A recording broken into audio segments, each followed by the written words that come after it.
Driver ojek online jadi korban pembegalan.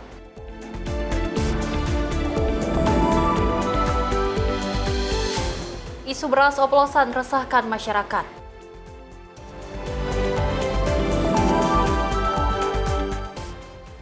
DPR sambut baik kehadiran Kopdes Merah Putih.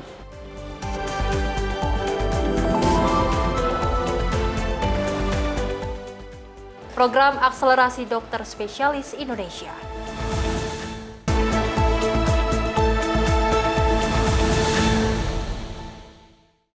Halo, selamat pagi pemirsa Sipo TV. Selamat pagi Sally. Selamat pagi Festi. Apa kabar pagi hari ini? Pagi hari ini. Harus semangat ya, sudah pinky-pinky, harus tetap manis dan juga semangat untuk pemirsa di rumah karena kita berdua akan terus memberikan informasi yang terbaik terkait dengan perpolitikan, ekonomi dan juga berita hiburan lainnya. Dan tentunya pemirsa, kami akan menghadirkan informasi seputar peristiwa. Bersama saya Sally Sregar dan saya Festi Rahmadi. Ini dia Menyapa Indonesia Pagi selengkapnya.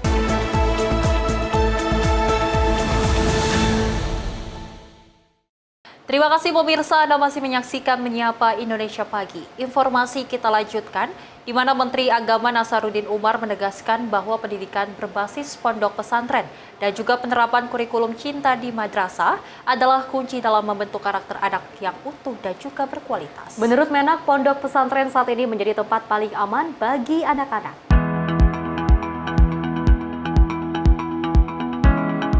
Selain pesantren, Kementerian Agama juga giat mendorong penerapan kurikulum cinta di madrasah. Kurikulum ini dirancang untuk mengajarkan agama yang membentuk kasih sayang, toleransi dan cinta tanah air, bukan kebencian atau fanatisme sempit. Menak juga menyoroti pentingnya peran orang tua dalam membentuk karakter anak. Ia mengakui bahwa tidak semua orang tua meskipun dewasa secara usia mampu memberikan pola asuh yang sehat. Menteri Agama menekankan bahwa dunia pendidikan sangat menentukan masa depan bangsa. Oleh karena itu, semua lembaga pendidikan harus proaktif dalam memberikan arah dan tujuan hidup yang jelas bagi anak sejak dini. Ia mengajak semua kementerian untuk bersinergi dalam mengelola pendidikan anak bangsa. Menteri Pemberdayaan Perempuan dan Perlindungan Anak Arifah Fauzi menambahkan, pengenalan permainan tradisional seperti yang dilakukan pada CFD ini adalah upaya untuk mengurangi paparan gawai pada anak. Hal ini berangkat dari keprihatinan atas banyaknya kasus kekerasan terhadap anak yang disebabkan oleh pola asuh yang buruk serta penggunaan gadget yang tidak bijaksana. Pada acara CFD tersebut, sebanyak 1.099 anak dari 82 satuan pendidikan turut serta dalam berbagai aktivitas dan pengenalan permainan tradisional. Dunia pendidikan sangat menentukan karena kalau pendidikan anak ini sudah sesuai kurikulumnya, ya, maka itu kami menerapkan kurikulum cinta. Kurikulum cinta itu misalnya jangan mengajarkan agama padahal tidak sadar mengajarkan kebencian kepada satu sama lain. Yang mengajarkan agama itu harus mengajarkan rasa cinta satu sama lain, termasuk cinta tanah air, cinta lingkungan hidupnya supaya sehat, dan cinta antar sesama tanpa membedakan agama apapun, karena kita sama-sama warga bangsa Indonesia. Tim redaksi Sinpo TV melaporkan. Pemirsa, di tengah kondisi perekonomian global yang penuh ketidakpastian, Menteri Keuangan RI Sri Mulyani hadir dalam acara G20 di Zimbabwe, Afrika Selatan. Dalam pertemuan ini pemirsa, semangat yang selalu dibawa ialah agar negara harus bisa tumbuh bersama, tidak ada negara yang tertinggal.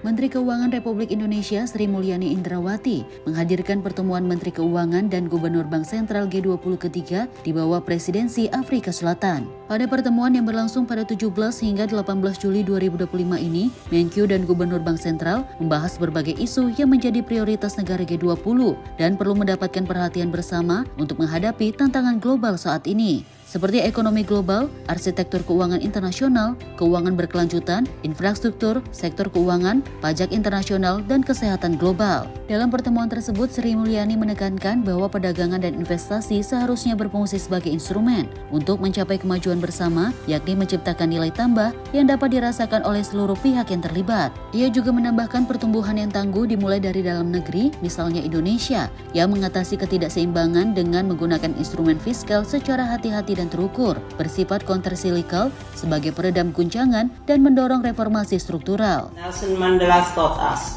true progress is only possible when we choose to work together across differences for a common good and it is always impossible until it's done. Pertemuan ketiga G20 FMCBG di bawah Presidensi Afrika Selatan menegaskan komitmen Indonesia untuk terus memperkuat sinergi global yang lebih adil untuk mewujudkan kesejahteraan bersama. Tim redaksi Sinpo TV melaporkan. Informasi lainnya, pemirsa, mantan pebalap berprestasi Moreno Suprato resmi mengumumkan pencalonannya sebagai calon Ketua Umum Ikatan Motor Indonesia (IMI). Berbekal pengalaman di dunia balap nasional dan juga internasional, Moreno siap membawa IMI melakukan gebrakan demi memajukan olahraga otomotif di Indonesia.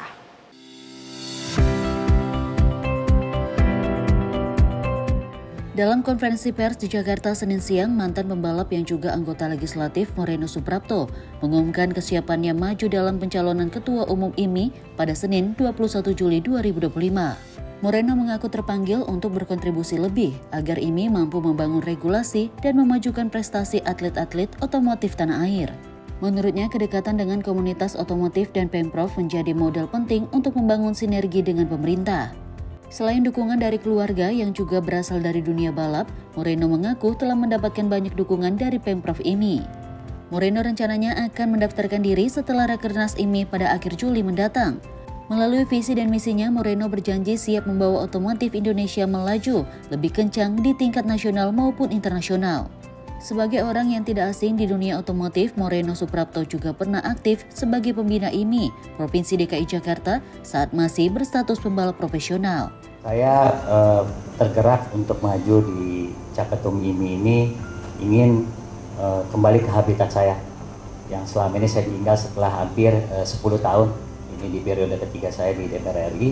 Saya melihat bahwa saya ingin berkontribusi lebih untuk dunia otomotif. Saya merasakan dulu pada saat saya balap tertatah-tatah untuk mendapatkan dukungan konkret dari pemerintah. Tapi seiring waktu saya melihat juga alhamdulillah sudah ada beberapa rekanan khususnya ATPM di roda 2. Tapi saya melihat dukungan konkret ini adalah momentum bagaimana pemerintah pusat ini bisa mensupport secara konkret untuk dunia otomotif ke depannya. Jadi saya terpanggil, ya ini saya kembali ke habitat saya, waktunya untuk membesarkan melalui organisasi ya, Ikatan Motor Indonesia.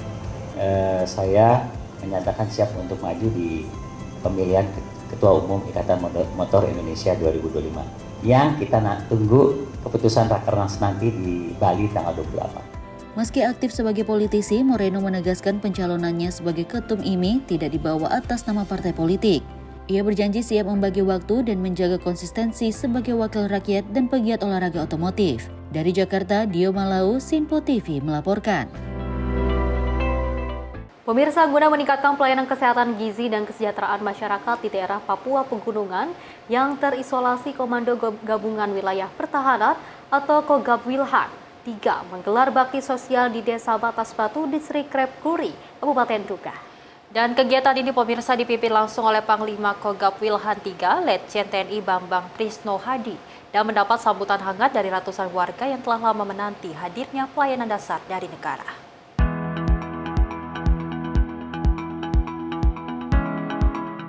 TNI melalui Kogab Wilhan 3 dan Batalion 733 Masariku menggelar bakti sosial di Desa Batas Batu, Distrik Krepkuri, Kabupaten Duga, Provinsi Papua Pegunungan pada Sabtu 19 Juli 2025. Kegiatan ini dipimpin langsung oleh Panglima Kogab Wilhan 3, Letjen TNI Bambang Trisno Hadi, beserta PJU Kogab Wilhan 3, Wakil Panglima Koops Habema, serta 7 orang tim medis dari GKI yang khusus didatangkan dari Jakarta untuk mendukung pelayanan kesehatan bagi seluruh masyarakat. Bukan hanya pelayanan kesehatan saja, makan bergizi dan paket sembako, serta air bersih juga dapat dinikmati oleh setiap keluarga di Desa Batas Batu, Distrik Krepkuri, Kabupaten Duga, Provinsi Papua Pegunungan. Panglima Kogab Wilhan 3, Letjen TNI Bambang Trisno Hadi menyebut baksos yang mengambil tema sehat bersama membangun ketahanan bangsa merupakan bentuk nyata hadirnya negara dalam upaya mengoptimalisasi pelayanan dan kesejahteraan masyarakat Papua. Bambang memastikan TNI dalam hal ini pasukan Koops Habema dan Batalion 733 Masariku sebagai satuan tugas yang tengah bertugas di wilayah Batas Batu, menjamin keamanan, keselamatan, dan kenyamanan masyarakat yang sangat antusias mengikuti kegiatan baksos. Kali ini kita ambil di wilayah Batas Batu. Ada beberapa kampung di sini, diantaranya Kampung Mungkul, Kampung Krepuri, dan Kampung Agan. Jadi wilayah ini merupakan perbatasan antara dua kabupaten, Kabupaten Asmat, Papua Selatan, dan Kabupaten Nduga, Papua Pegunungan. Sehingga kalau kami lihat, karena dia di perbatasan, jadi perhatian Pemda terhadap masyarakat ini saya katakan agak terabaikan. Kita bisa lihat kondisi pelayanan dasar saja, ya, pendidikan. Ini kan di sini hanya ada sekolah alam gitu ya, tidak ada SD, sekolah rimba ya. Kemudian tidak ada puskesmas. Tadi disampaikan oleh kepala kampung, mereka sangat mendambakan hadirnya puskesmas di wilayah Batas Batu. Kegiatan Baksos ini mendapat dukungan penuh dari para pemuka masyarakat, tokoh adat, kepala suku, pendeta, pastor dan suster yang ikut terlibat aktif, sehingga kegiatan sosial tersebut berjalan dengan suasana teduh dan penuh sukacita. Tim redaksi Sinpo TV melaporkan.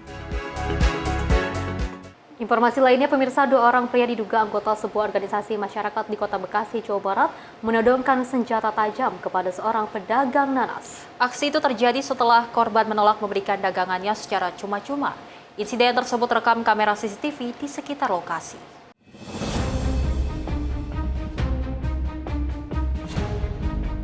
Inilah rekaman CCTV di sebuah gudang di Jalan Mustika Sari, Kecamatan Mustika Jaya, Kota Bekasi, Jawa Barat.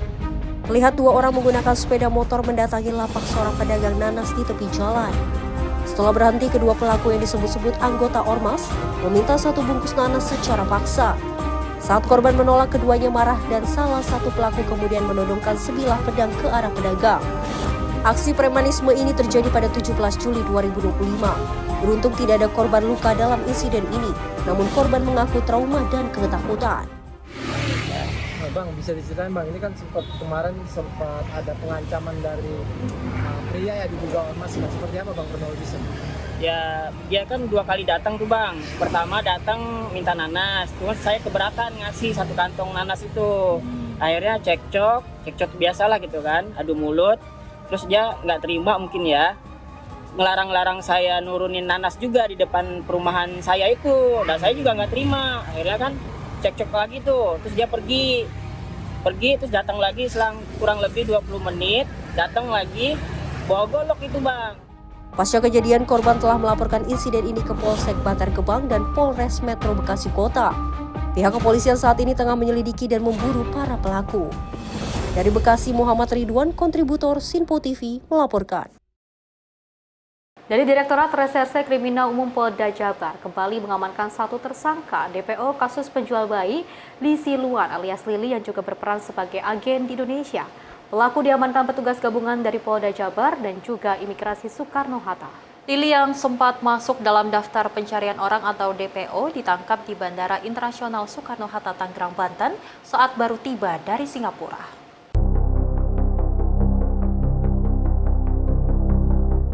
DPO Sindikat Penjualan Bayi Internasional Lisi Luan alias Lili ditangkap di Bandara Internasional Soekarno-Hatta, Tangerang, Banten saat baru tiba dari Singapura.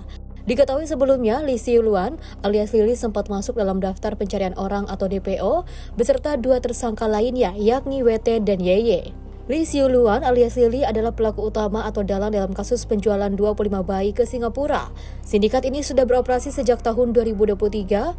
Bayi-bayi tersebut dijual dengan harga bervariasi antara 10 juta rupiah hingga 16 juta rupiah. Modus operandi sindikat ini dimulai dari mencari calon bayi. Setelah lahir, bayi tersebut dipindahkan ke Pontianak. Jadi malam ini kita menerima penyerahan dari rekan-rekan kita imigrasi. Tersangka atas nama Lisi Luan, ya, ini merupakan tersangka utama kita yang memang kita cari, merupakan tersangka utama sindikat perdagangan bayi. Jadi yang bersangkutan baru pulang dari Singapura, kemudian dilakukan oleh rekan-rekan imigrasi. Nah, total kita semua ada 14 tersangka yang sudah kita amankan. Berarti ada 2 opsi orang lagi? Ya, kita ada 2 video lagi dan kemungkinan kita masih akan bertambah tersangka. Bisa dibilang ini pimpinan daripada sindikat. Tersangka semuanya warga negara Indonesia. Nah, sementara kita masih mencari. yang bersangkutan tinggal di Jakarta. Ya, kita pulang sehingga karena kita sudah minta pencekalan sehingga kita menerima penyerahan dari kerja. Ya, kemungkinan sangat mungkin dan kita sudah menelusuri tersangka-tersangka baru yang utama dari Mariana. Kemudian kita sudah ke sana untuk melakukan penggeledahan, kemudian juga melakukan pencarian tersangka lain dari dokumen-dokumen yang akan di.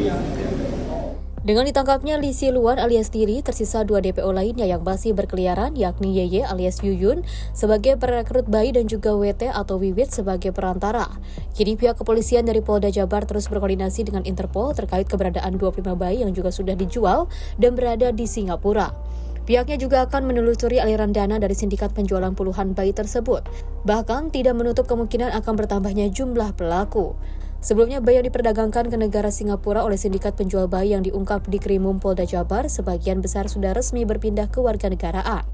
Hal tersebut setelah dilakukan penyelidikan mendalam di mana menurut Ditreskrimum Kombes Pol Surawan, timnya sedang memastikan berapa banyak bayi yang berpindah ke warganegaraan. Dari Tangerang, Mujib Latumairisa, kontributor Simpo TV, melaporkan. Seorang narapidana di Lembaga Pemasyarakatan Cipinang kelas 1 Jakarta Timur ketahuan mengendalikan jaringan prostitusi anak berkedok Open BO. Korban adalah pelajar di bawah umur yang dijual melalui grup Telegram. Ditres Cyber Polda Metro Jaya mengungkap modus perdagangan anak berkedok jasa Open BO dengan korban anak di bawah umur. Pelakunya berinisial AN, pria 40 tahun yang ternyata masih menjalani hukuman di dalam lapas Cipinang, Jakarta Timur. Polisi menyebut pelaku mengakses Telegram dan mengelola grup bernama Open BO Pelajar Jakarta dari balik penjara. Melalui grup itu, AN merekrut remaja perempuan untuk melayani pria hidung belang. Aksi AN terungkap saat polisi melakukan penyamaran di sebuah hotel di wilayah Keramat Bela, Jakarta Selatan. 2 remaja perempuan masing-masing berusia 16 tahun diamankan, bersama bukti transaksi sebesar 3 juta rupiah. Di waktu yang sama, polisi langsung menggerebek kamar AN di Lapas Cipinang dan menyita 3 unit ponsel yang digunakan untuk mengakses grup prostitusi. Tentang kronologi pengungkapan kasus perdagangan anak secara online.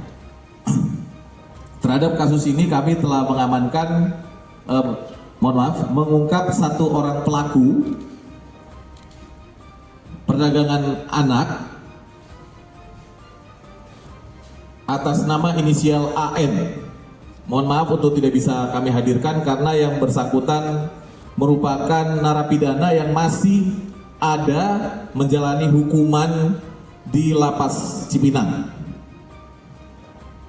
Jadi AN ini adalah narapidana yang juga telah menjalani hukuman dengan tindak pidana yang sama, yang sebelumnya juga melakukan perdagangan orang terhadap anak dan divonis 9 tahun sudah melaksanakan hukuman selama 6 tahun.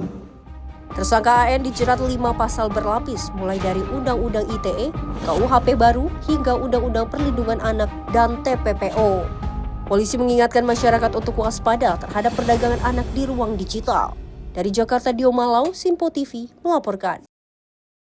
Pemirsa, pembegalan terjadi menimpa seorang ojek online di Jalan Ngumban Surbakti, Kabupaten Deli Serdang pada Selasa kemarin, 22 Juli 2025. Korban mengalami luka di bahu kanan akibat senjata tajam dan langsung dibawa ke rumah sakit. Korban mengaku baru selesai mengantarkan penumpang ke Jalan Johor saat peristiwa terjadi. Seusai mengantar, korban berniat kembali ke base camp di Jalan Raja Wali. Namun saat melintas di Jalan Ngumban Surbakti, dia diserang oleh 6 orang.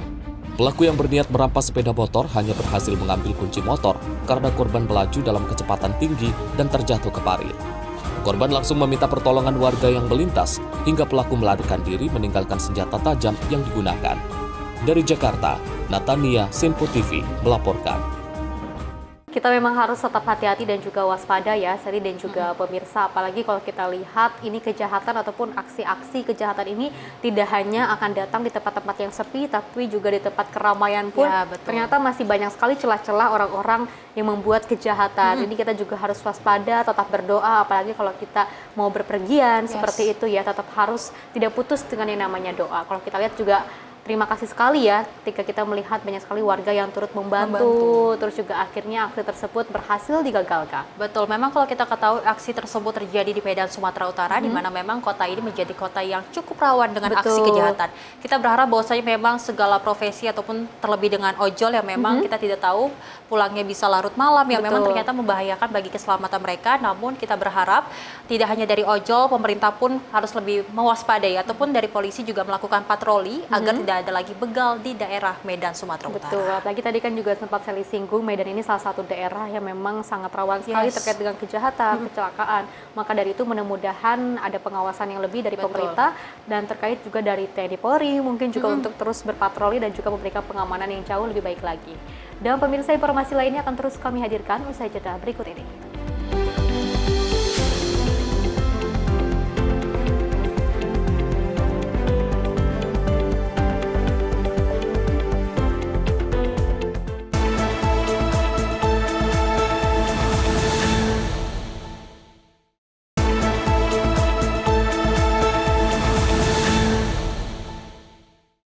Masih bersama kami pemirsa dalam Menyapa Indonesia Pagi. Informasi kita lanjutkan, di mana Prabowo tegaskan Koperasi Desa Merah Putih akan perkuat ekonomi rakyat dan juga potong rantai distribusi agar harga kebutuhan pokok terjangkau. Prabowo juga tegaskan akan dorong pengawasan ketat dan pemanfaatan teknologi untuk cegah kecurangan distribusi.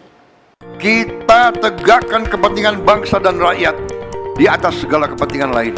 Presiden Prabowo Subianto menegaskan komitmennya memperkuat ekonomi rakyat melalui pembentukan 80.081 koperasi desa merah putih di seluruh Indonesia. Ia menekankan pentingnya memotong rantai distribusi agar masyarakat desa bisa mendapatkan kebutuhan pokok dengan harga terjangkau. Melalui koperasi, pemerintah dapat membangun gudang, apotek, dan gerai desa yang menyediakan obat generik, pupuk, dan sembako murah langsung ke tangan rakyat. Prabowo juga menyoroti perlunya pengawasan ketat terhadap distribusi bahan pokok, termasuk beras dan minyak goreng. 80.000 koperasi ini adalah suatu upaya untuk kita memperpendek rantai distribusi, rantai aliran bahan-bahan yang penting bagi rakyat.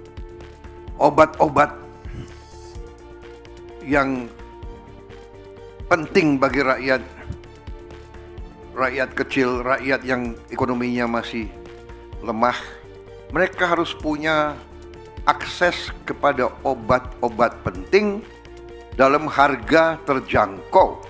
Mari kita tegakkan kebenaran dan keadilan. Kita tegakkan kepentingan bangsa dan rakyat di atas segala kepentingan lain. Jangan kita lihat partai, kelompok, jangan.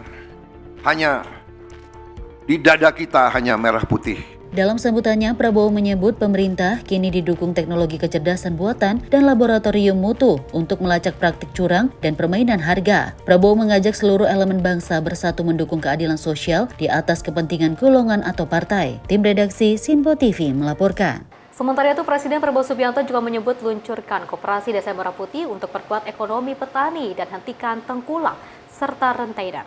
Program ini pemirsa juga diharapkan mengatasi masalah distribusi dan sulitnya akses pupuk bersubsidi.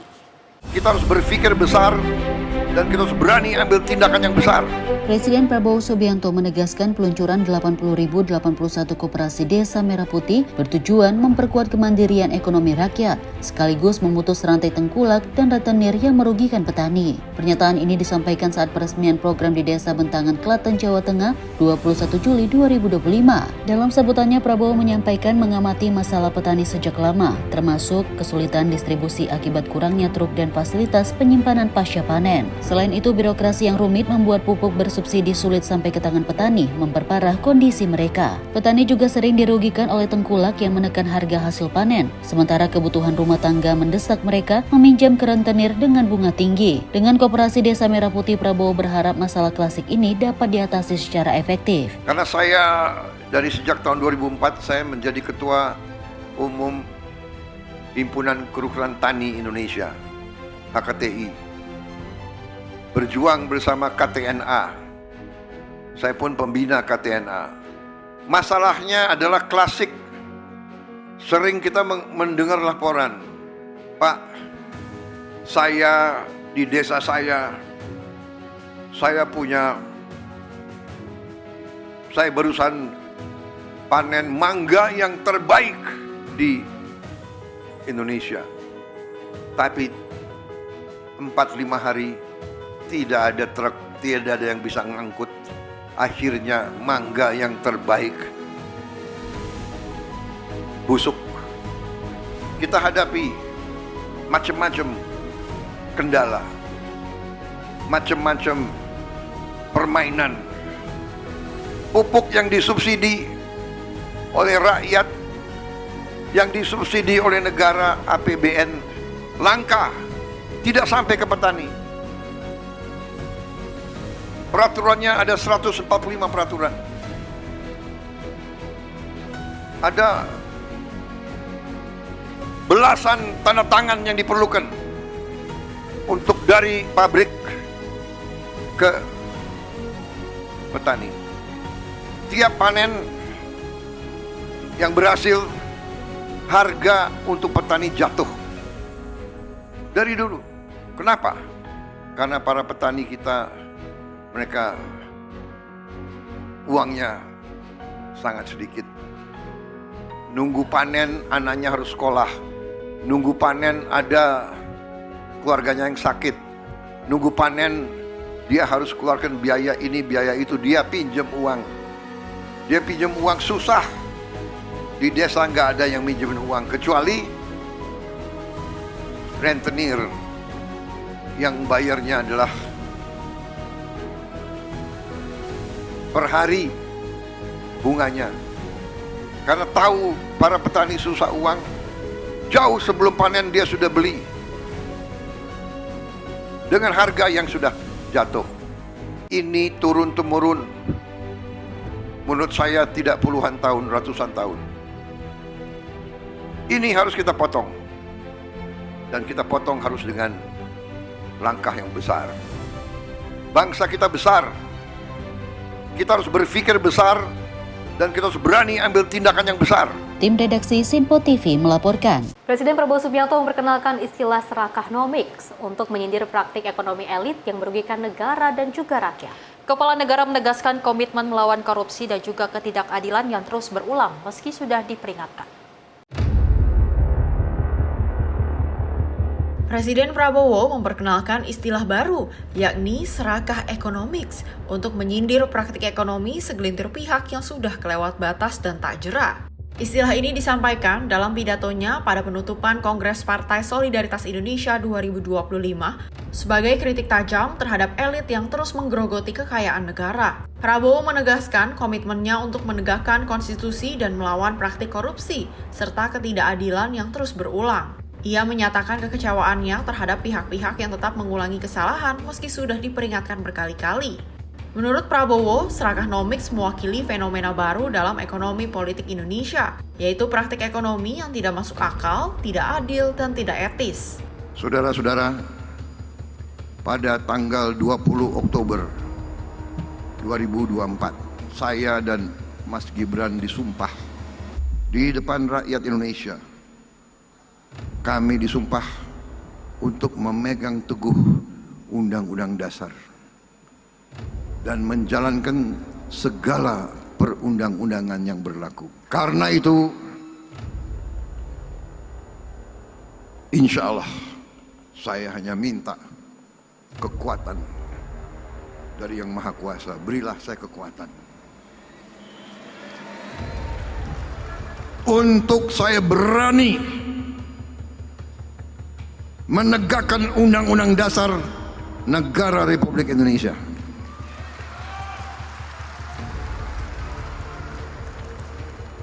Kekayaan kita luar biasa,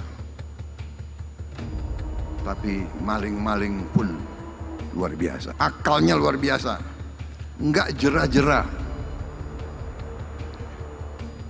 Sudah dikasih warning berkali-kali, masih aja. Saya sedih, ya kan? Mereka-mereka itu menurut saya sudah diarah, bukan lagi masuk akal atau apa. Mereka ini dalam rangka sudah serakah. Jadi ternyata kita ada fenomena baru. Ya, saya kira mazhabnya tadinya mazhab ini, mazhab itu. Ini ada mazhab baru ekonomi itu, yang saya sebut mazhab serakah nomics. Serakah nomics ini sudah liwat, nggak ada di buku, nggak ada di universitas ilmu ekonomi kayak begini. Ini ilmu serakah. Tapi ya tunggu tanggal mainnya. Pernyataan ini menjadi sorotan karena menyinggung langsung perilaku elit dan pelaku ekonomi yang mengejar keuntungan tanpa peduli dampaknya pada rakyat. Tim redaksi Sinpo TV melaporkan. Presiden Prabowo Subianto menegaskan akan menyita penggilingan padi nakal dan juga menyerahkannya ke koperasi demi melindungi petani. Prabowo juga mengecam praktik yang curang seperti beras oplosan yang merugikan negara hingga 100 triliun per tahunnya. Penggiling padi adalah cabang produksi yang penting bagi negara.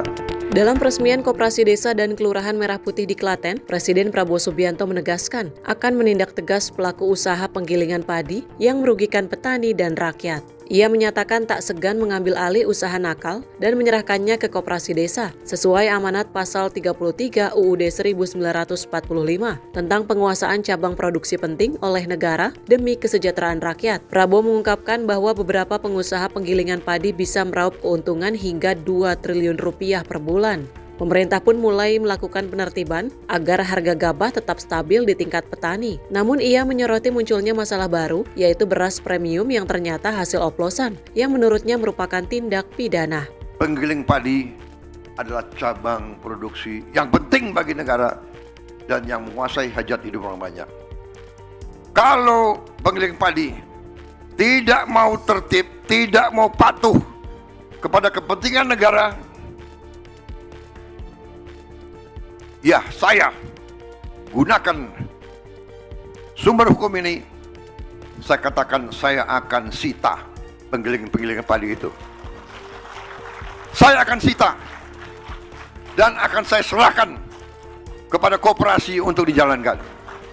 Saya dapat laporan satu penggilingan padi untung tiap panen 2 triliun per bulan. 2 triliun per bulan. Sudah kita terapkan, begitu saya keluarkan niat ini, harga langsung naik lagi. Mereka langsung beli 6.500. Oke, berhasil. Tapi jualnya permainan lagi.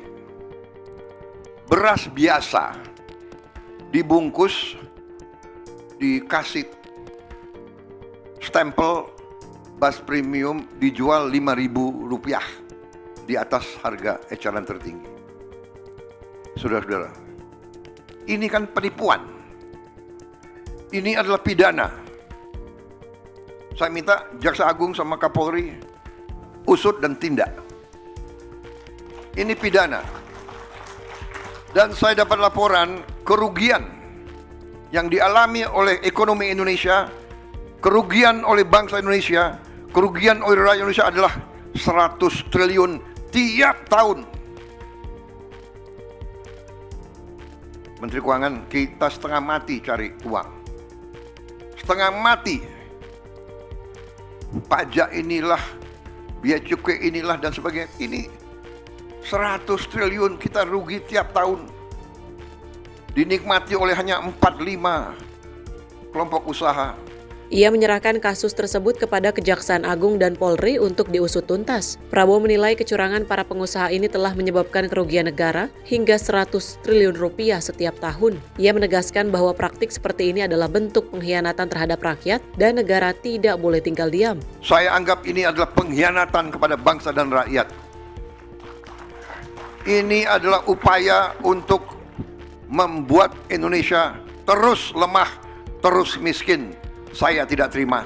Saya disumpah di depan rakyat untuk memegang teguh Undang-Undang Dasar dan menjalankan segala perundang-undangan dan peraturan yang berlaku.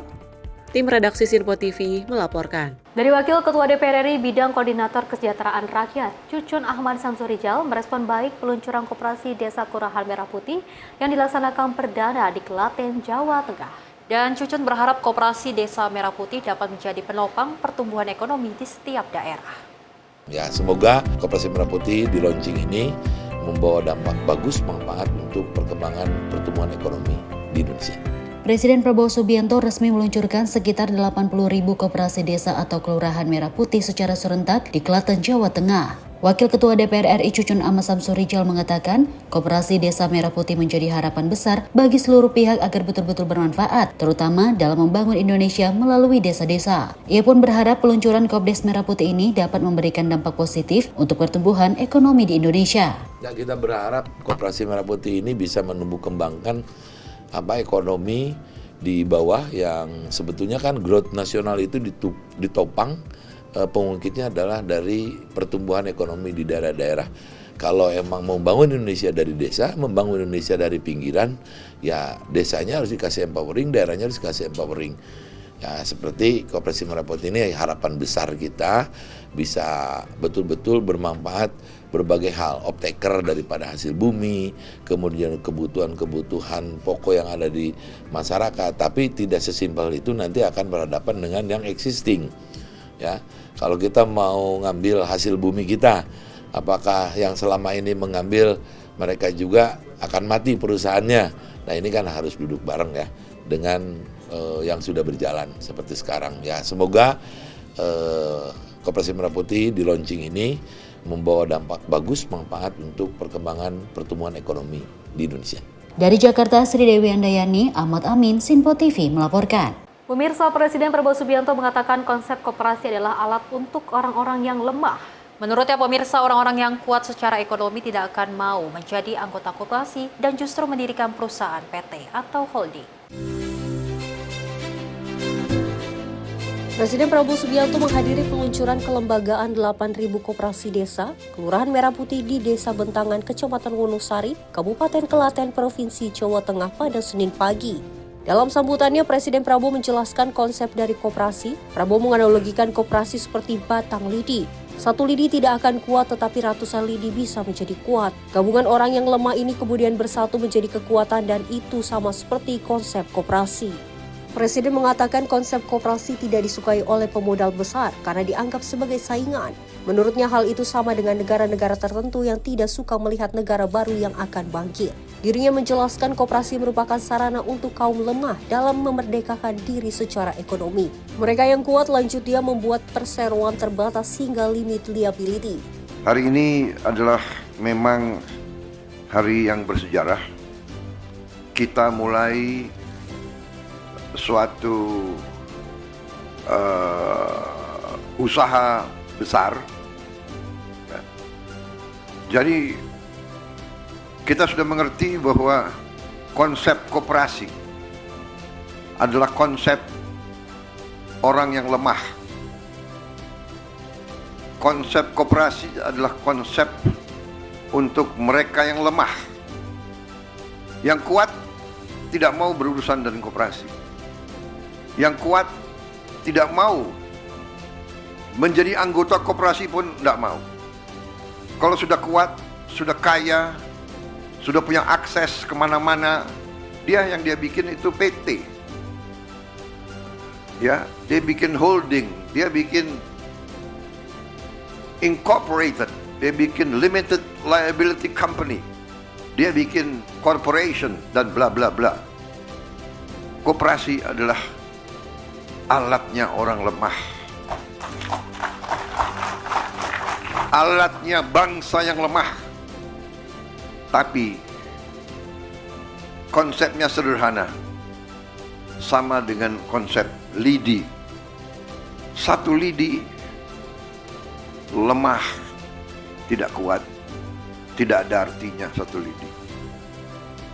Tapi kalau lidi, puluhan lidi, ratusan lidi dijadikan satu, ini adalah alat yang bisa membantu kita. Jadi Dari lemah menjadi kekuatan. Ini adalah konsep koperasi. Dari ekonomi lemah menjadi kekuatan ekonomi yang kuat. Ini adalah konsep koperasi. Konsep koperasi adalah konsep gotong royong. Lebih lanjut, Prabowo mengungkapkan semua masyarakat Indonesia sudah mengerti konsep tersebut. Semuanya pun telah berusaha membangun koperasi sejak ratusan tahun lalu. Dari Jakarta, Dio Malau, Simpo TV melaporkan. Dari anggota Komisi 6 DPR, Herman Hairon menyambut baik hadirnya Koperasi Desa Merah Putih yang diresmikan langsung oleh Presiden Prabowo Subianto pada Senin lalu. Menurutnya, pemirsa, kehadiran Koperasi Desa Merah Putih akan menjadi pembangkit ekonomi di Indonesia. Presiden Prabowo Subianto secara resmi meluncurkan 80.000 koperasi desa di Klaten, Jawa Tengah pada Senin lalu. Peresmian tersebut Presiden Prabowo didampingi langsung oleh jajaran Menteri Kabinet Merah Putih. Hal ini disambut baik seluruh kalangan masyarakat, sekaligus anggota Komisi 6 DPR Herman Hairon. Dirinya mengatakan kehadiran Koperasi Desa Merah Putih dapat menjadi pembangkit ekonomi di Indonesia. Ia pun mengimbau kepada pebisnis lokal untuk tidak khawatir dengan adanya Koperasi Desa Merah Putih. Justru kehadiran Koperasi Desa Merah Putih ini akan menjadi pembangkit ekonomi. Dan bahkan kalau kita sejak Indonesia merdeka dengan konstitusi yang mengamanatkan terkait dengan ekonomi kerakyatan, ekonomi yang berbasiskan rakyat, ya semestinya kita dukung bersama. Karena Koperasi Desa Merah Putih ini akan menjadi sarana untuk bisa mengurangi tingkat kesenjangan. Bahkan ini akan menjadi justru pembangkit ekonomi gitu ya. Karena apa? Karena pemerintah mengalokasikan, pemerintah memberikan direktif untuk koperasi ini mengelola anggaran yang itu diperuntukkan untuk berbagai sektor.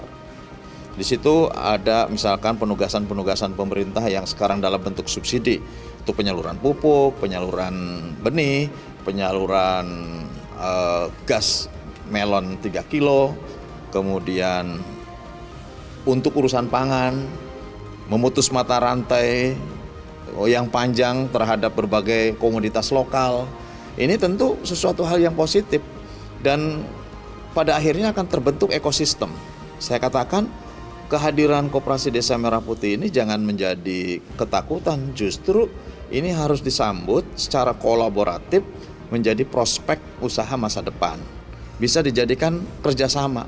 Koperasi itu tidak tertutup. Dari Jakarta, Fahrizal, Ahmad Amin, Simpo TV melaporkan. Banyak sekali program-program dari Presiden Prabowo Subianto yang hingga kini ternyata kita merasakan seluruh manfaatnya ya, saya dan juga pemirsa, mulai dari makan bergizi gratis yang mungkin sebelumnya dapat pengkritik seperti itu ya, tapi kalau kita ketahui Prabowo Subianto bisa mengerjakan keduanya terkait dengan makan bergizi gratis, terus juga sekolah rakyat, itu juga salah satu langkah yang sangat luar biasa. Dan kemarin kita sama-sama menyaksikan hal-hal yang sangat luar biasa di mana seluruh kepala daerah juga turut hadir di sana seperti itu ya, saya juga pemirsa, terkait dengan adanya peresmian Koperasi Desa Merah Putih.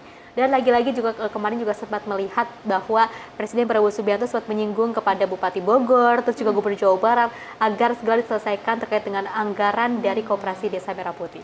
Betul, memang kalau kita ketahui 80.000 Koperasi Desa Merah Putih menjadi target dari Presiden Prabowo Subianto. Betul. Namun pada tanggal 21 Juli kemarin, Presiden pemirsa, saat peresmian ternyata ada 80.081 Koperasi Desa Merah Putih yang telah diresmikan. Memang ini akhirnya kalau kita lihat melampaui target dan ternyata ini menunjukkan bahwasanya masyarakat di desa sudah antusias dengan program Koperasi Desa Merah Putih. Memang kalau kita ketahui tujuan dari program ini adalah meningkatkan ekonomi di tingkat desa. Betul. Karena memang kalau kita ketahui banyak sekali desa di Indonesia yang belum tersentuh.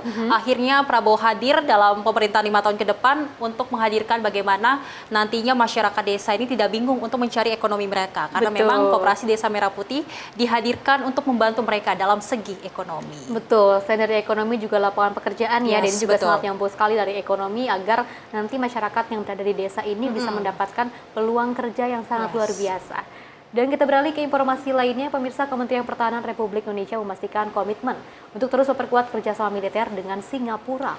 Karo Infohan Kementerian Pertahanan, Brigjen TNI Frega Wegas menyebutkan salah satunya melalui latihan bersama yang akan dikaji secara khusus.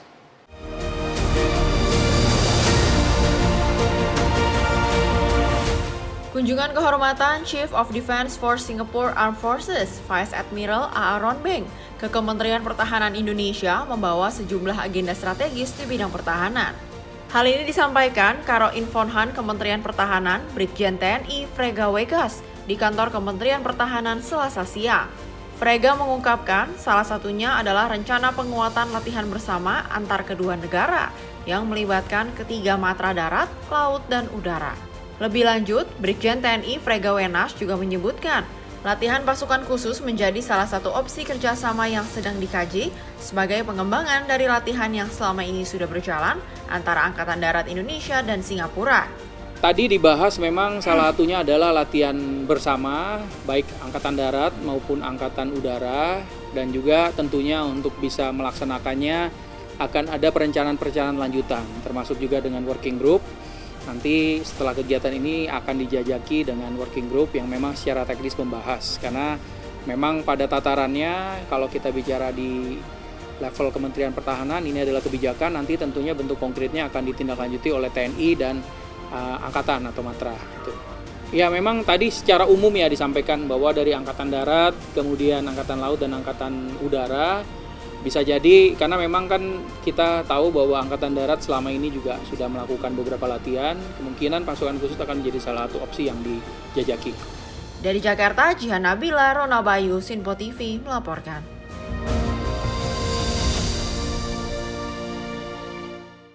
Dari Wakil Menteri Pertahanan Doni Hermawan menerima kunjungan kehormatan dari Chief of Defense Force Singapore dan juga Armed Force Vice Admiral Aaron Beng di kantor Kementerian Pertahanan Jakarta.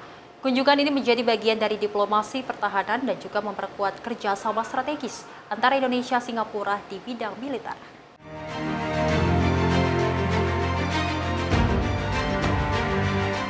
Kunjungan kehormatan Panglima Angkatan Singapura ke Indonesia menjadi simbol kerjasama pertahanan yang terus menguat antara kedua negara.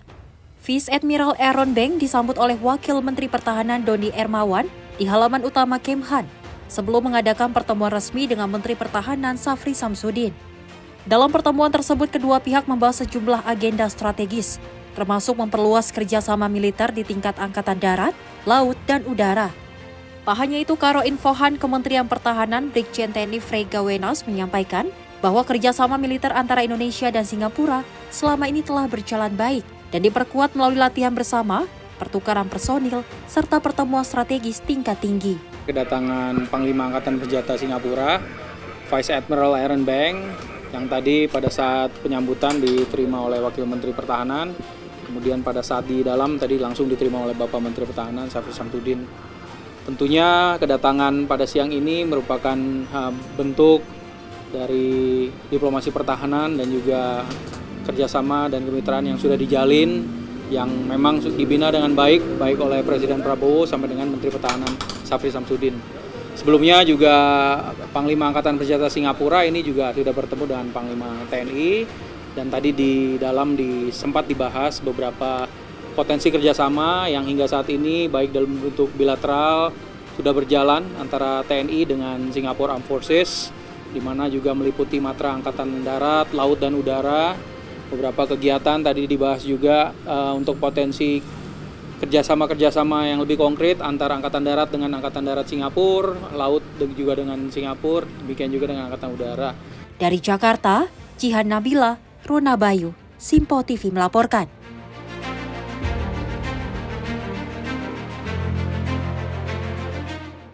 Dari Menteri SDM Bahlil Lahadalia menyerahkan dokumen prastadi kelayakan proyek prioritas hilirisasi dan juga ketahanan energi nasional kepada CEO Danantara Rosan Rosladi. Penyerahan ini pemirsa diharapkan dapat mempercepat implementasi proyek strategis yang mendukung pertumbuhan ekonomi nasional. Menteri Energi dan Sumber Daya Mineral atau ESDM, Bahlil Lahadalia, menyerahkan dokumen Prastudi Kelayakan atau Pra-FS kepada CEO Danantara, Rosan Ruslani, dalam acara penyerahan proyek prioritas hilirisasi dan ketahanan energi nasional. Penyerahan ini dianggap penting untuk mendorong percepatan implementasi proyek-proyek strategis di sektor energi, khususnya yang berkaitan dengan mineral dan batu bara, serta migas. Menurut Bahlil, sejumlah izin juga telah dipermudah dan disinkronkan bersama oleh Satgas Hilirisasi. Bahlil meyakini proyek-proyek ini akan menjadi sumber pertumbuhan ekonomi baru dan meningkatkan daya saing nasional. Kita juga dari Satgas sudah ada beberapa sinkronisasi data yang bisa kita sampaikan tentang partner. Jadi intinya adalah kita bisa melakukan percepatan bersama-sama. Izin-izinnya pun sudah kita, sebagian sudah kita lakukan. Jadi ini insya Allah akan semakin lebih baik.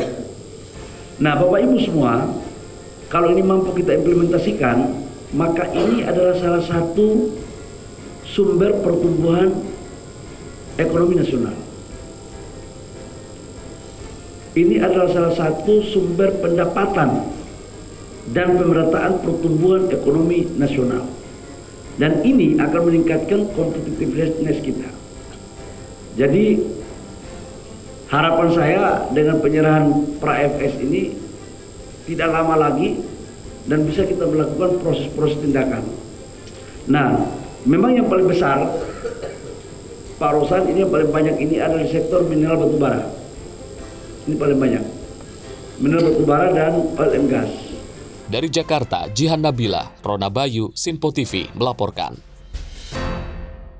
Kementerian Pendidikan Tinggi, Sains, dan Teknologi jalin kerjasama dengan Kementerian Kesehatan dalam bentuk satuan tugas akselerasi guna meningkatkan mutu dan jumlah tenaga medis di Indonesia.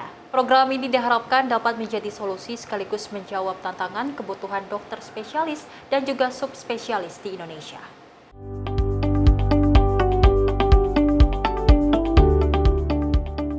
Kemendikti-Saintek bersama dengan Kementerian Kesehatan resmikan kerjasama dengan sejumlah perwakilan universitas dan rumah sakit di Indonesia dalam meningkatkan jumlah dokter spesialis dan subspesialis. Dalam kegiatan peresmian kolaborasi lintas sektor ini, sebanyak 13 perwakilan provinsi, kabupaten hingga kota, mulai dari Sumatera Utara, Jambi, Aceh, hingga Kalimantan yang turut menandatangani lembar kerjasama. Kementerian Kesehatan memproyeksikan kebutuhan dokter spesialis di Indonesia pada tahun 2032 harus meningkat sebanyak 70.000 dokter. Minimnya fakultas kedokteran di Indonesia menjadi salah satu area yang akan terus dikembangkan. Sampai saat ini hanya ada sebanyak 26 fakultas kedokteran yang mampu mencetak dokter umum hingga spesialis. Sejumlah universitas seperti Gajah Mada, Universitas Pajajaran hingga Universitas Indonesia turut menjadi mitra akademis dalam menyukseskan program ini. Bagaimana ya? Tadi dokter umum juga kan akan naik jumlahnya, kita akan buka baru, prodi baru yang dokter umum. Jadi harusnya tadi Pak Menkes kan memberikan target gitu ya. Jadi harusnya bisa lebih. Mengacu pada World Health Organization, rasio jumlah dokter terhadap penduduk Indonesia masih sangat rendah dengan perbandingan 0,47 per 1000 penduduk. Distribusinya yang kurang merata membuat tenaga medis hanya terkonsentrasi di kota-kota besar, sedangkan di daerah terpencil justru kekurangan seperti Papua, Kalimantan, Sulawesi, dan NTT. Ya memang kadang-kadang di daerah-daerah itu seperti kami tadi di Nias ya, kadang-kadang dokternya ada, tapi fasilitas di rumah sakit tidak ada. Nah kali ini Pak Menkes, Pak Presiden juga sudah menyampaikan akan membangun rumah sakit, tapi kita di daerah juga harus bisa menjawab tantangan tersebut. Fasilitasnya akan disiapkan, tinggal kebutuhan dokternya. Makanya kami juga sudah bekerja sama dengan USU, Universitas Sumatera Utara, dengan UGM ya. Dengan UGM kami lagi akan coba bekerja sama sebanyak-banyaknya dengan universitas yang menyiapkan dokter spesialis untuk memenuhi kebutuhan dokter. Krisis tenaga medis, terutama dokter spesialis di Indonesia, tak semata masalah statistik, melainkan masalah kemanusiaan yang berdampak pada kesehatan dan kesejahteraan masyarakat. Dari Jakarta, Dio Malau, Simpo TV melaporkan. Luar biasa ya Saya dan juga pemirsa, banyak sekali langkah-langkah dan juga pelayanan kesehatan yang saat ini sudah mulai diperbaiki dan juga banyak sekali hasil-hasil evaluasi yang kita rasakan saat ini Saya dan juga pemirsa terkait dengan adanya pengecekan kesehatan gratis, baik itu bagi anak-anak dewasa, orang-orang tua ataupun bagi anak-anak sekolah. Tapi kalau kita lihat memang dokter spesialis yang ada di Indonesia ini masih sangat minim sekali ya Saya dan juga pemirsa.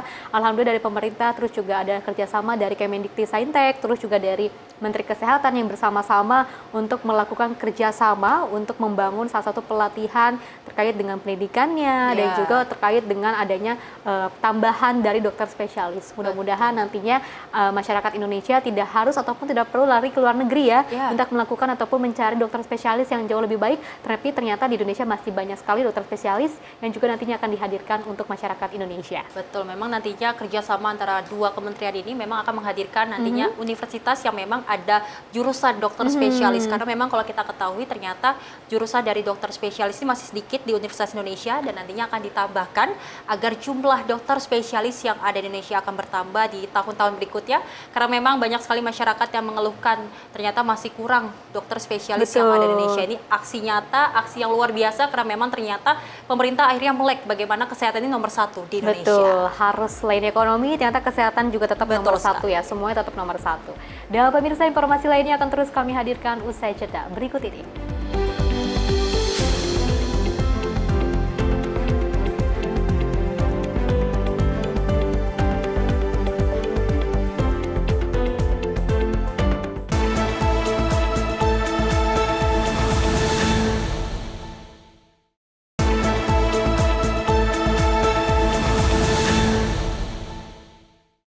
Selamat pagi pemirsa, Anda masih menyaksikan Menyapa Indonesia Pagi, di mana petugas gabungan menemukan salah satu merek beras premium yang diduga oplosan yang dijual pedagang di Pasar Panorama Lembang, Kabupaten Bandung Barat. Dinas Perdagangan Bandung Barat pun juga akan melaporkan temuan ini ke kementerian terkait untuk segera ditindaklanjuti.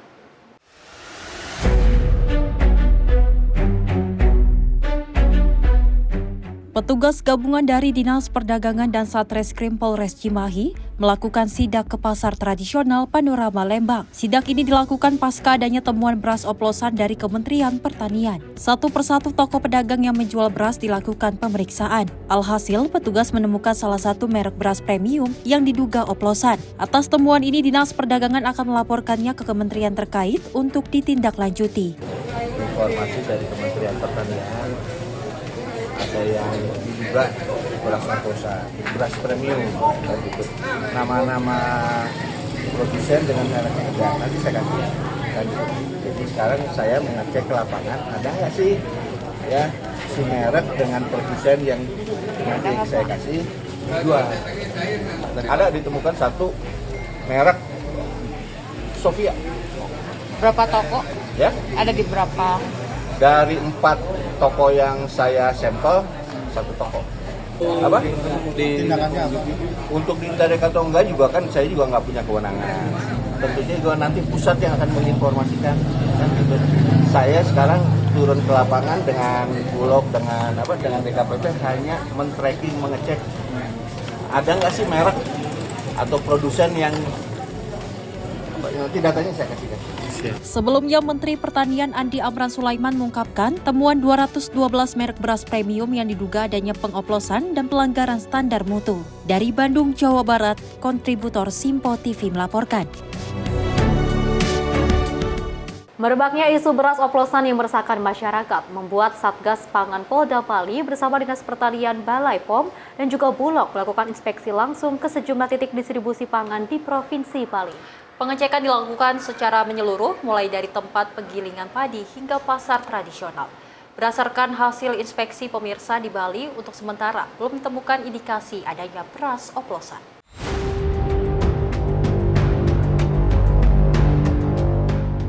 Inspeksi yang dilakukan Satgas Pangan Polda Bali bersama Dinas Pertanian, Balai POM, dan Bulog awalnya menyasar tempat penggilingan padi di wilayah Padang, Sambian, Kaca, dan Pasar. Pada kesempatan tersebut, Satgas Pangan Polda Bali memeriksa tumpukan beras di dalam gudang untuk mengecek fisik bulir beras, tekstur, dan warna beras. Petugas juga melakukan pengecekan berat bersih pada kemasan beras premium untuk memastikan tidak ada pengurangan takaran. Hasilnya, seluruh kemasan yang diperiksa menunjukkan berat yang sesuai atau normal. Agung Ayu, salah seorang pemilik penggilingan beras lokal Bali, mengatakan dugaan peredaran beras premium oplosan memang cukup meresahkan warga. Dirinya menduga pengoplosan beras premium dengan beras kualitas grade 3 atau medium adalah para pemain besar. Sementara, khusus di Bali, mayoritas tempat penggilingan hanya melayani segmen pengecer. Hal tersebut membuat isu peredaran beras premium oplosan tidak berdampak pada penjualan beras maupun harga beras di Bali. Apalagi, mayoritas masyarakat di Bali umumnya memasak menggunakan beras lokal Bali. Itu sebenarnya kemungkinan itu orang besar-besar itu yang memonopoli gini pasar.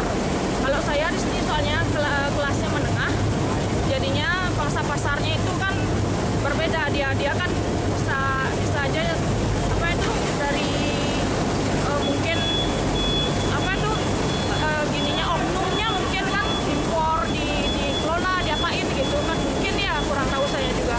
Sidak kemudian berlanjut menyasar pasar tradisional di Bali. Dari hasil pengecekan dan dialog dengan para pedagang, tim belum menemukan adanya praktik pengoplosan beras. Beras jenis premium dan medium tetap dijual sesuai dengan kualitasnya, tanpa pengurangan berat atau pemalsuan label. Direktur Reskrimsus Polda Bali, Kombes Teguh Widodo, menjelaskan sidak semacam ini merupakan awal dari pengawasan rutin dan berkelanjutan oleh Satgas Pangan di tengah merebaknya isu beras oplosan yang meresahkan masyarakat. Seperti kita ketahui bersama, sekarang di televisi marak berita adanya beras oplosan. Makanya kami berinisiatif Satgas Pangan di Polda Bali bersama dengan dinas instansi terkait turun lapangan langsung. Tadi kita menuju ke penggilingan padi. Kemudian sekarang kita berada di pasar untuk mengecek secara langsung kondisi beras yang ada di wilayah Provinsi Bali ini. Dan kita dapati tadi untuk di Provinsi Bali, khususnya di beras premium, ya, itu memang kondisinya memang betul-betul kualitasnya adalah kualitas premium. Jadi tidak ada ditemukan kualitas beras medium yang dijual dengan harga premium. Tapi kualitasnya memang betul-betul premium, dan tadi secara berat jenis kita timbang langsung di lapangan itu juga sudah sesuai dengan ukuran ataupun beratnya. Jadi tidak dikurangi ataupun tidak ada lebih. Jadi sementara itu artinya ada temuan oplosan atau seperti apa, Pak? Tidak. Untuk saat ini tidak kita temukan adanya oplosan. Di tengah merebaknya isu beras oplosan, secara umum ketersediaan beras di Bali dalam kondisi surplus. Kebutuhan beras di Bali mencapai sekitar 414.000 ton per tahun, dan saat ini stoknya sudah mencukupi. Untuk harga eceran tertinggi beras premium di pasar Bali saat ini juga stabil, mencapai Rp16.000 per kilogram. Dari Bali, Bagus Raditya, Sinpo TV melaporkan. Miris sekali ya, Seri dan juga pemirsa, kalau kita melihat banyak sekali masyarakat ataupun oknum-oknum yang tidak bertanggung jawab, dan kalau kita lihat banyak sekali inovasi ataupun ide-ide kreativitas yang mereka lakukan. Tapi sangat disayangkan ya ketika hal-hal kreatif dan juga inovatif ini harus disalahgunakan ke hal-hal yang tidak baik ataupun ke hal-hal negatif.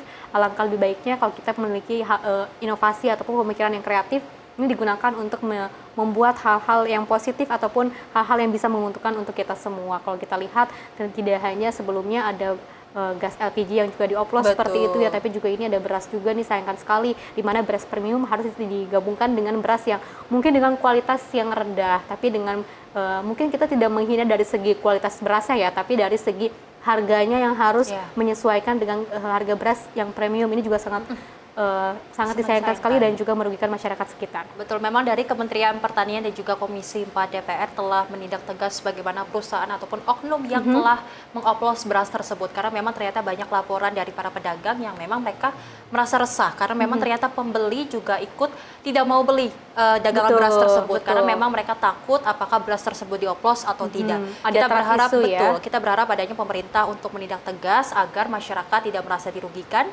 dan pastinya ini untuk keberlangsungan hidup kita bersama, karena memang ternyata beras adalah kebutuhan pokok untuk masyarakat Indonesia. Pastinya mudah-mudahan mereka oknum-oknum yang nakal ini bisa segera diberikan kesadaran dan tidak berlaku curang lagi.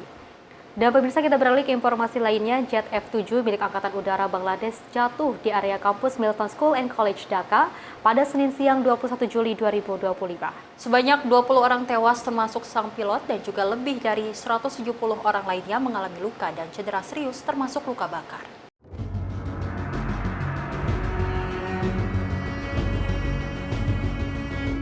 Tragedi udara mengguncang Dhaka saat sebuah jet Angkatan Udara Bangladesh jatuh di kawasan kampus Millstone School and College di daerah padat penduduk utara Dhaka. Insiden terjadi sesaat setelah pesawat lepas landas pada pukul 13:06 waktu setempat dan diduga mengalami gangguan teknis. Saksi mata dan rekaman video menunjukkan asap tebal serta api yang menjulang dari lokasi jatuhnya pesawat yang menghantam gedung 2 lantai dan menimbulkan kerusakan parah. Sebagian besar korban adalah mahasiswa dan staf pengajar yang sedang berada di area gedung ketika pesawat jatuh. Pihak militer mengonfirmasi sedikitnya 20 orang tewas, termasuk pilot, dan sebanyak 171 orang mengalami luka-luka. Semua korban telah dirawat di seluruh rumah sakit di Dhaka. Militer Bangladesh telah membentuk tim investigasi, sementara pemerintah mengumumkan status berkabung nasional atas peristiwa naas ini. Dari Jakarta, Aura Desmita, Simpo TV melaporkan.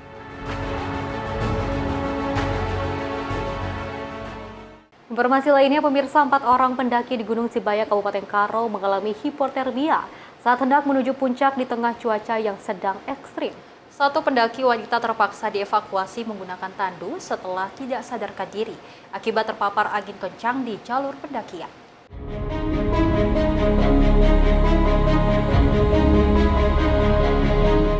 Kejadian bermula saat 4 pendaki, 2 pria dan 2 wanita, mendaki Gunung Sibayak pada Sabtu malam. Petugas Ranger Gunung Sibayak telah memberikan peringatan terkait cuaca buruk dan angin kencang di sekitar puncak. Namun para pendaki tetap melanjutkan pendakian, walaupun salah satu di antaranya sudah mulai melemah kondisinya. Saat mendekati puncak, salah seorang pendaki wanita terkena hipotermia dan tak sadarkan diri. Tim Ranger segera mengevakuasi menggunakan tandu ke puskesmas terdekat. Sementara itu, 3 pendaki lain yang juga mengalami hipotermia segera ditangani petugas secara darurat dengan diberikan emergency blanket. Saat ini keempat pendaki telah dalam kondisi membaik dan dipastikan selamat. Pihak pengelola mengimbau seluruh pendaki agar lebih memperhatikan kesiapan fisik dan peralatan, serta tidak memaksakan diri naik di tengah cuaca buruk. Dari Jakarta, Aura Desmita, Simpo TV melaporkan. Ngeri banget ya, saya dan juga pemirsa, kita kalau lihat pemberitaan di media sosial, di beberapa platform seperti itu ya, banyak sekali kasus-kasus terkait dengan pendakian. Ada yang terjatuh, ada yang luka, cedera, terus ini juga ada pemberitaan terkait dengan adanya hipotermia seperti itu ya. Mungkin memang hobi mendaki gunung ini sangat asik banget ya, sangat luar biasa. Tapi kita juga harus melihat apakah cuacanya mendukung, apakah cuacanya baik. Jangan sampai kita dipaksakan ya, karena sesuatu yang dipaksakan itu pasti akan menumbuhkan sesuatu yang tidak baik gitu kan. Kalau kita lihat, kalau kita tidak kuat dengan yang dingin-dingin seperti itu ya, lebih baik kita menunggu cuacanya lebih baik lagi seperti itu. Jangan sampai yang cuaca yang ekstrim, angin kencang, ini sebetulnya harus ada peringatan dari para penjaga ataupun orang-orang yang menjaga di sana. Betul, terutama juga bagi pendaki pemula, jangan sampai ini melakukan hal-hal yang memang tidak sesuai dengan aturan, karena memang kita ketahui ternyata untuk mendaki sebuah gunung ada sekali tantangan yang begitu rumit, dan itu bisa harus diselesaikan dengan baik-baik. Kita berharap bahwasanya memang seperti tadi pendaki wanita yang mengalami hipotermia, kita berharap pendaki siapapun yang memang mau mendaki ke gunung manapun, kita berharap bisa mempersiapkan dari segi kesehatannya dan juga alat-alatnya, karena memang tidak mau ada hal-hal yang terjadi, karena kita ketahui sebelumnya di Gunung Rinjani sudah ada 3 orang warga negara asing yang akhirnya jatuh. Kita berharap warga negara Indonesia tidak ada hal-hal tersebut. Betul, mudah-mudahan siapapun baik dari luar negeri ataupun orang-orang negara lokal ini tidak ada kejadian seperti hal yang serupa. Dan kita beralih ke informasi lainnya, pemirsa, 3 orang mahasiswa Universitas Koperasi Indonesia atau IKOPIN terseret ombak saat berenang di pantai Puncak, Guha, Garut, Jawa Barat. 1 mahasiswa berhasil diselamatkan oleh tim SAR dan warga sekitar, sedangkan 2 mahasiswa lainnya hingga kini masih dalam pencarian.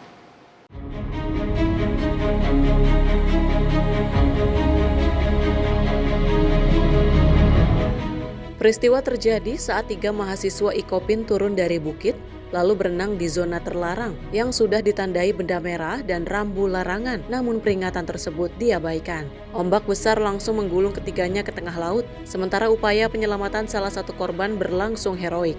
Saat warga mendekati tebing curam sedalam 70 meter dan mengulurkan pelampung dengan tali. Setelah berhasil dievakuasi, korban langsung dibawa ke Puskesmas Caringin untuk mendapatkan perawatan medis. Hingga Senin malam, operasi pencarian 2 korban lainnya masih terus dilakukan oleh tim SAR gabungan bersama warga setempat, serta terus memantau wilayah sekitar pantai dan akan melanjutkan pencarian pada hari berikutnya. Dari Jakarta, tim redaksi Simpo TV melaporkan. Diduga korsleting listrik sebuah angkutan kota di Cibung Bulan, Bogor, Jawa Barat terbakar usai mengisi BBM hingga membuat sopir mengalami luka bakar. Api berhasil dipadamkan oleh petugas pemadam kebakaran dengan menurunkan 2 unit mobil pemadam kebakaran.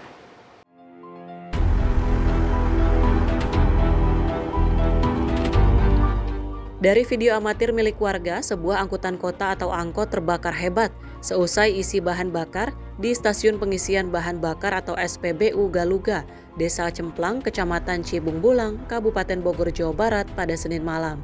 Diduga api berasal dari korsleting listrik di bagian kendaraan tersebut. Api bermula saat angkutan tersebut telah mengisi bahan bakar. Namun seusai mengisi, angkot tersebut mengeluarkan api hingga terbakar hebat. Atas kejadian tersebut, sopir angkot mengalami luka bakar serius hingga harus dilarikan ke Rumah Sakit Umum Daerah Leuwiliang. Kini sopir tengah mendapatkan perawatan intensif. Api berhasil dipadamkan oleh petugas pemadam kebakaran dengan menurunkan 2 unit mobil pemadam kebakaran. Saat kejadian, angkutan kota tersebut sedang tidak membawa penumpang. Dijelaskan Bang, kronologi terjadinya kebakaran di area SPBU Galuga ini, salah satu kendaraan mengalami kebakaran, itu gimana Bang kronologi Bang? Menurut informasi dari saksi, yakni salah satu petugas di SPBU ini, jadi angkot yang terbakar ini awalnya mengisi BBM, ya kan? Kemudian setelah selesai mengisi BBM, angkot berjalan menuju ke jalan raya. Karena lalu lintas sedang penuh, ya kan? Jadi angkot ini sempat nunggu, ya kan, beberapa menit, beberapa saat untuk bisa masuk ke jalur. Pada saat menunggu itu tiba-tiba supir panik nampaknya gitu, karena dia menyadari adanya percikan dari dalam kabin kemudi itu. Ada percikan, terus langsung berhambur keluar, gak lama berselang langsung disusul semburan api yang besar gitu, dan langsung menyambar ke si supirnya gitu dia. Jadi cepat banget kejadiannya. Itu sadar ada percikan api, dia lompat keluar, langsung disambar supirnya. Ada berapa korban Bang yang korban? Cuma satu ya. Memang untuk di mobil ada 2. Informasinya itu kernet dengan supir. Cuman kernetnya berhasil sigap lari keluar dan nggak sempat tersambar api. Sementara si supir mungkin dia masih bertanya-tanya gitu, setelah keluar mobil tuh dia nggak cepat lari menghindar menjauh, tapi dia masih berada di sekitaran mobil, sehingga pada saat mobil itu meledak, ya kan, api menyambar, jadi dia kena. Jadi 1 orang dan langsung dibawa ke RSUD Leuwiliang. Api berhasil dipadamkan berapa lama Bang? Nggak butuh lama ya, tapi awalnya sempat dicoba dipadamkan oleh petugas SPBU menggunakan APAR yang ada di SPBU. Cuman karena kondisi api sudah terlanjur besar, APAR tidak mampu memadamkan. Kemudian salah satu petugas SPBU inisiatif menelpon damkar, dan damkar unit Leuwiliang pun ya syukur alhamdulillah bisa bergerak cepat, tidak lama ya karena dekat juga. Kemudian ya sekitar 10 menitan lah gitu. Laporan langsung padam. Sementara itu pihak pengelola SPBU tersebut enggan memberikan keterangan apapun atas peristiwa tersebut. Dari Bogor, tim kontributor melaporkan. Pemirsa, Subdit Resmob Ditreskrimum Polda Metro Jaya melakukan reka ulang pembunuhan seorang wanita yang mayatnya disembunyikan dalam semak-semak dan dalam keadaan tangan terborgol. Penyidik menemukan fakta-fakta baru yang mengarah kepada pembunuhan berencana.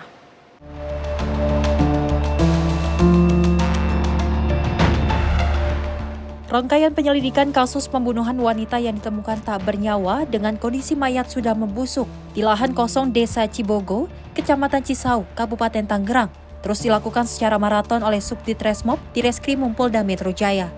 Setelah berhasil menangkap 3 orang pelaku berinisial RRP, AP, dan IF pada tanggal 17 Juli 2025 di 3 lokasi berbeda, yaitu Tegal, Serpong, dan juga Bogor. Unit tempat Subdit Resmob Ditreskrimum Polda Jaya melakukan reka adegan dengan membawa seluruh pelaku, mulai dari pertemuan hingga pembunuhan terhadap korban. Berdasarkan keterangan pelaku utama RRP, mantan pacar korban, penyidik menemukan fakta-fakta baru yang mengarah kepada pembunuhan berencana. Tidak hanya itu, para pelaku secara bergiliran memperkosa korban sebelum membunuhnya. Penyidik juga menemukan jika borgol yang dipakai oleh pelaku merupakan milik ayah pelaku yang bekerja sebagai petugas keamanan di daerah Jakarta Barat.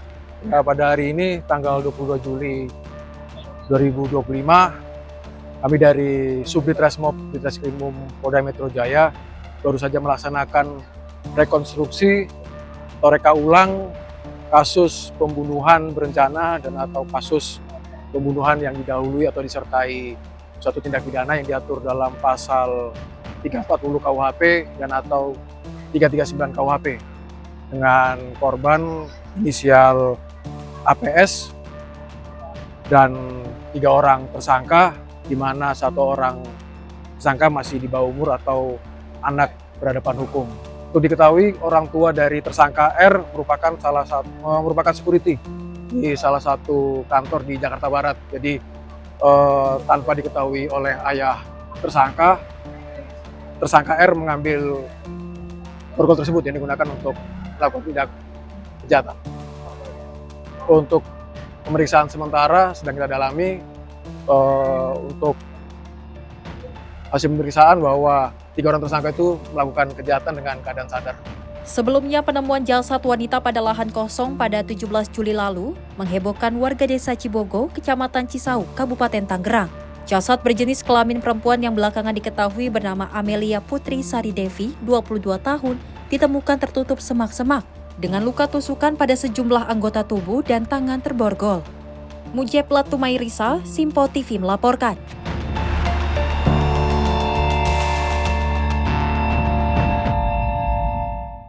Pemirsa, aksi pencurian spion mobil oleh 4 remaja di Kota Bekasi, Jawa Barat terekam oleh kamera pengawas.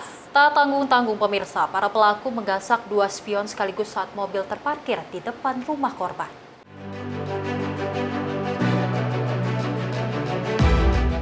Inilah rekaman CCTV yang terpasang di sebuah rumah warga di Jalan Pemuda Barat 1, Kranji, Kota Bekasi, Jawa Barat. Dalam rekaman ini terlihat aksi pencurian 2 spion mobil yang dilakukan oleh 4 remaja. Menggunakan sepeda motor, 2 orang pelaku turun dan langsung menghampiri mobil korban, sementara 2 orang lainnya menunggu di atas motor sambil mengawasi situasi sekitar. Tak butuh waktu lama, para pelaku berhasil melepas dan membawa kabur kedua spion mobil. Aksi mereka terjadi hanya dalam waktu tak lebih dari 5 menit. Setelah berhasil mengambil barang curian, para pelaku langsung kabur menuju arah Jalan Raya Kranji. Warga menduga mereka merupakan kawanan profesional yang spesialis membidik spion mobil. Saya kan lagi tidur, jadi kedengaran itu ibu-ibu di luar, tapi saya nggak keluar. Itu pelaku ada berapa orang? Kalau dari rekaman CCTV? Kembali ada 4 orang. Oh, 4. Tapi pakai itu, pakai apa? Masker. Masker. Ya. Yang diambil apa, Bu? Apa tuh namanya? Spion ya. Spion. Dua-duanya diambil. Iya. Kalau dari CCTV itu pelakunya masih muda atau? Itu saya nggak lihat. Itu anak saya itu yang Rona itu yang lihat. Jam berapa, Bu? Kira jam 1 kayaknya. Pada saat kejadian itu di sini setiap malam tuh kondisinya sepi atau gimana? Sepi. Sepi ya. Biasanya orang-orang gitu. pulang balik aja yang ada di depan lagi. Karena nggak ada pagar apa ya? Iya. Kasus kriminalitas di wilayah ini diketahui bukan yang pertama kali terjadi. Warga mengharapkan patroli rutin dan peningkatan keamanan di lingkungan tempat tinggal mereka agar kejadian serupa tidak terulang. Dari Bekasi, Muhammad Ridwan, Simpo TV melaporkan. Banyak sekali aksi-aksi kejahatan yang sudah meresahkan masyarakat Indonesia ataupun masyarakat yang berada di sekitarnya seperti itu ya. Aksi kemarin terkait dengan pencurian ban mobil ataupun spion. Ini juga sempat terjadi di kawasan bandara yang begitu ramai pengawasan dan juga ketat. Bahkan ini di kawasan yang mungkin tidak ada pengawasan juga tapi masih bisa untuk dicuri seperti itu ya. Kita mungkin harus jauh lebih berhati-hati lagi, apalagi kalau misalnya bagi pemirsa di rumah yang mau parkir, lebih baiknya mencari tempat parkiran yang mungkin ramai dengan banyak orang-orang yang lalu lalang seperti itu. Jangan sampai hal serupa ini bisa terulang kembali. Betul, memang para pelaku banyak sekali yang tidak takut dengan kamera pengawas karena memang kita ketahui ternyata nekat ya mereka ya. Ada CCTV pun mereka masih melakukan aksi pencurian tersebut. Ini menjadi perhatian juga bagi warga ataupun masyarakat yang memang harus memarkirkan mobilnya di tempat yang aman ataupun tempat parkir ataupun di halaman rumah, karena memang kita tidak tahu kapan aksi tersebut terjadi dan kita berharap adanya pengawasan seperti di satpam mungkin di kawasan rumah agar aksi pencurian tidak meresahkan lagi masyarakat. Betul, mudah-mudahan tidak ada lagi ya, karena kita juga jadinya risih kan ya, terus juga resah, terus juga kita ada rasa ketakutan, kita parkir di mana. Mudah-mudahan dengan adanya banyak sekali patroli dan juga pengawasan yang lebih ketat, ini bisa membantu kita agar jauh bisa lebih aman dan juga nyaman. Dan pemirsa, informasi lainnya akan terus kami hadirkan usai jeda berikut ini.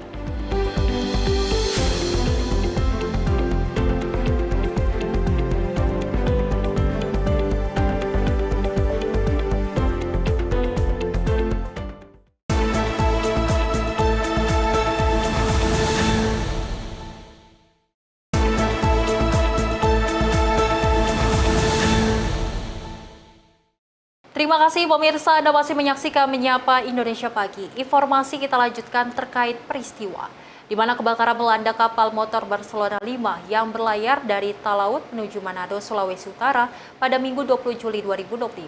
Panik dan terjadi saat penumpang melihat asap dan api di dalam kapal, mereka langsung meloncat ke laut untuk menyelamatkan diri.